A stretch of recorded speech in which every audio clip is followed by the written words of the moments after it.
En las Islas Canarias, a mediados del siglo XX, un nombre comenzó a circular con un eco oscuro. Era un nombre que no aparecía en los registros oficiales con esa forma, pero que en la calle, en las plazas, en los patios escolares y en las casas humildes se repetía como un susurro cargado de miedo: la mujer manteca. Ese apodo se convirtió en sinónimo de terror.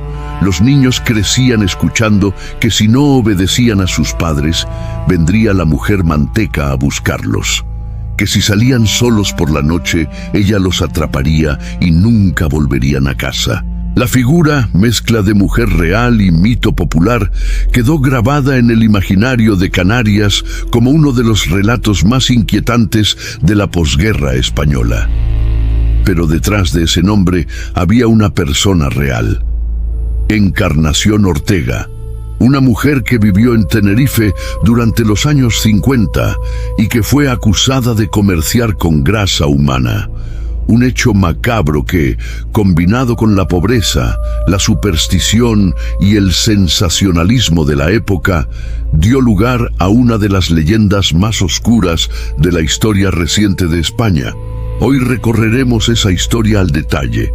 Nos sumergiremos en el contexto de un país marcado por la miseria, en la vida de Encarnación, en las acusaciones que la rodearon, en el juicio que la condenó y en la construcción del mito que aún pervive. Lo haremos despacio, paso a paso, para comprender cómo la realidad y la imaginación popular se mezclaron hasta el punto de que, incluso hoy, resulta difícil separar lo que ocurrió de lo que se inventó. España en los años 50 era un país roto. La guerra civil había dejado profundas cicatrices, familias divididas, hambre generalizado y una dictadura que imponía silencio y resignación. Las ciudades se recuperaban lentamente, pero en las zonas rurales la pobreza era extrema. En Canarias, ese aislamiento era aún más evidente. La distancia con la península, la falta de recursos, la dependencia de la agricultura y la pesca hacían que la vida fuese dura y precaria. En ese contexto, la medicina moderna apenas llegaba a todos los rincones. Los médicos escaseaban, los hospitales estaban lejos y muchas familias no podían permitirse una consulta. En cambio, los curanderos, las brujas y los sanadores populares sí estaban al alcance de todos. Estos personajes ofrecían remedios milagrosos: infusiones, pócimas, amuletos, bendiciones.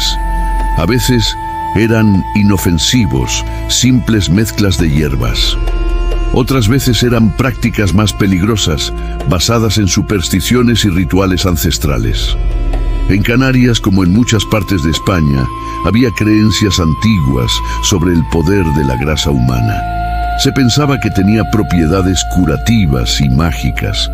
Podía aplicarse como ungüento para calmar dolores, usarse como amuleto contra maldiciones o incluso formar parte de hechizos de brujería. Estas ideas, transmitidas de generación en generación, eran todavía muy fuertes en los años 50. Fue en este escenario donde apareció Encarnación Ortega.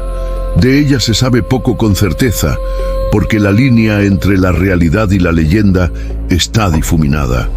Lo que sí sabemos es que era una mujer de origen humilde, sin demasiados recursos, que comenzó a ofrecer remedios caseros y ungüentos.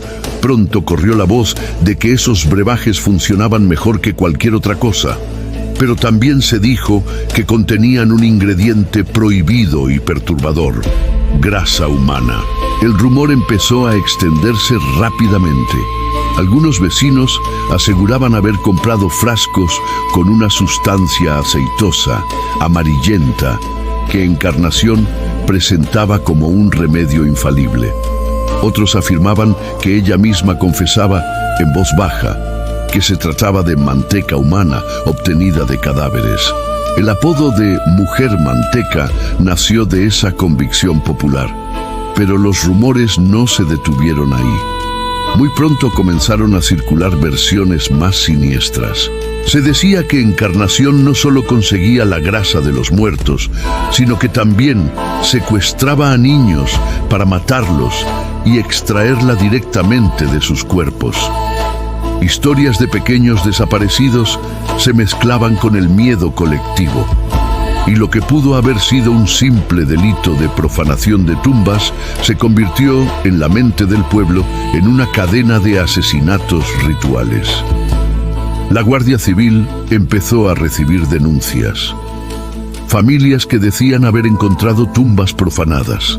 Testigos que aseguraban haber visto a Encarnación merodeando cerca de cementerios de noche. Personas que confesaban haber comprado sus remedios y notar en ellos un olor extraño. Con la presión social en aumento, las autoridades decidieron intervenir. Cuando registraron la vivienda de Encarnación Ortega, los hallazgos fueron inquietantes. Había frascos con grasa, recipientes de vidrio llenos de líquidos espeso, utensilios de cocina usados para preparar ungüentos, restos de hierbas, símbolos de santería o brujería. Para la policía fue suficiente. Aunque no había cuerpos, aunque no había pruebas de asesinatos, el material encontrado confirmaba que aquella mujer estaba envuelta en prácticas macabras. La noticia no tardó en saltar a la prensa. Los periódicos se abalanzaron sobre la historia. Los titulares eran cada vez más llamativos. La bruja de Tenerife, la vampira de Canarias, la mujer que traficaba con grasa humana. La imaginación periodística se mezcló con el rumor popular. Los artículos describían escenas terroríficas, hablaban de rituales satánicos, inventaban sacrificios. El sensacionalismo convirtió el caso en un espectáculo, Encarnación. Ortega pasó de ser una curandera acusada de profanar tumbas a convertirse en la mente colectiva en un monstruo que cazaba niños. La gente ya no distinguía entre lo real y lo inventado, y el miedo se apoderó de los pueblos. En las casas, los padres utilizaban su nombre para disciplinar a los pequeños. Duérmete ya, que si no viene la mujer manteca. En las calles, los niños jugaban entre ellos a imitarla, asustándose unos a otros con historias inventadas. En los mercados, las mujeres murmuraban sobre nuevos desaparecidos, aunque nunca hubiese denuncias oficiales. El juicio fue un acontecimiento multitudinario. Los tribunales se llenaron de vecinos curiosos. Nadie quería perderse el espectáculo de ver a la mujer manteca frente a los jueces. Encarnación, según relataron las crónicas, negó los cargos más graves. Admitió haber preparado remedios, pero insistió en que nunca había matado a nadie. Las pruebas presentadas eran comprometedoras. Frascos con grasa, testimonios de compradores, declaraciones de tumbas profanadas. Pero faltaba lo más importante: pruebas de asesinato. Finalmente, el tribunal la condenó, no por homicidio, porque no había evidencias que lo confirmaran, sino por profanación de cadáveres y comercio ilegal de grasa humana. Pasó varios años en prisión, y aunque la condena no fue perpetua, la pena social fue mucho mayor. Cuando salió de la cárcel, la sociedad la rechazó por completo. Nadie quería tener trato con ella. La mujer real, Encarnación Ortega, quedó enterrada bajo el peso del mito. Ya no era una persona, era el monstruo que todos temían, la mujer manteca. Vivió en el aislamiento, temida, odiada, repudiada incluso por aquellos que en el pasado habían comprado sus ungüentos. Con el tiempo, desapareció de la vida pública y murió en el olvido. Pero su historia no terminó ahí. Al contrario, comenzó entonces la segunda vida de la mujer manteca, la de la leyenda. En Canarias, su nombre siguió transmitiéndose de generación en generación. En los barrios, los abuelos contaban a sus nietos que no se alejaran de noche, porque la mujer manteca rondaba por las calles buscando niños para engordarlos y robarles la grasa. En los patios de las escuelas, los más pequeños se retaban a nombrarla 3 veces en voz alta, como si fuera un espíritu invocado por el miedo.